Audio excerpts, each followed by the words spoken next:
আসসালামু আলাইকুম, সবাই কেমন একটু আছেন? অসুস্থ আছি, তাই ভিডিওটা সময় মতো আপলোড করতে পারতেছি না। আপনারা সবাই দোয়া করবেন আমার জন্য, যেন আল্লাহর রহমতে তাড়াতাড়ি সুস্থ হয়ে উঠি। আর এই ভিডিওটা আমি আগেই করে রেখেছিলাম, তাই এখন ভয়েস দিয়ে ভিডিওটা আপলোড করতেছি। আর হ্যাঁ, ছোটবেলায় অনেক আগ্রহী হতাম এই সন্দেশ ভাজা নিয়ে। আর এখন এত বিরক্তকর মনে হয় সন্দেশ ভাজাটা, তবু আর কি করব। আর না বানালে খাবো কি, প্লাস অন্যকে খাওয়াবো কিভাবে।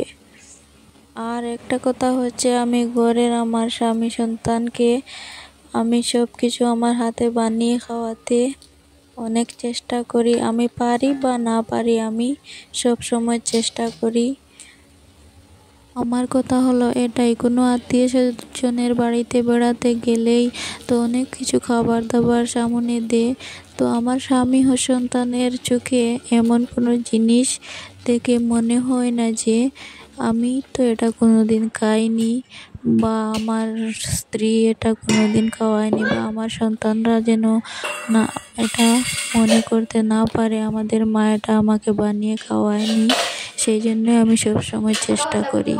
আর আরেকটা বিষয় হচ্ছে, খাবার যে কোনো আইটেম হোক না কেন, আমি যখন অনেক চেষ্টা করে ওদের সামনে প্রেজেন্ট করি, আমার অনেক আনন্দ লাগে, অনেক ভালো লাগে। আমার বানানো পারফেক্ট হোক বা না হোক, আমি চেষ্টা করে ওদের সামনে পর্যন্ত এনেছি, সেটা ভেবে আমার অনেক খুশি লাগে। সেটা যে কোনো খাবার দাবার হোক না কেন। আর হ্যাঁ, আমার জন্য দোয়া করতে সবাই ভুলবেন না।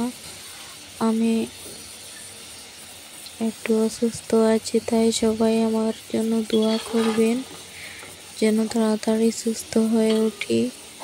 আর আমার বানানো পপ এবং সন্দেশগুলো কেমন হলো কমেন্টে জানাবেন। আপনারা সবাই ভালো থাকবেন।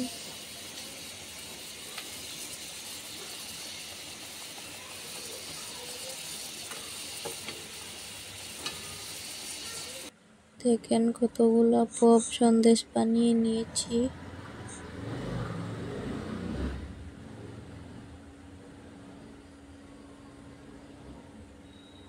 সবাই ভালো থাকবেন।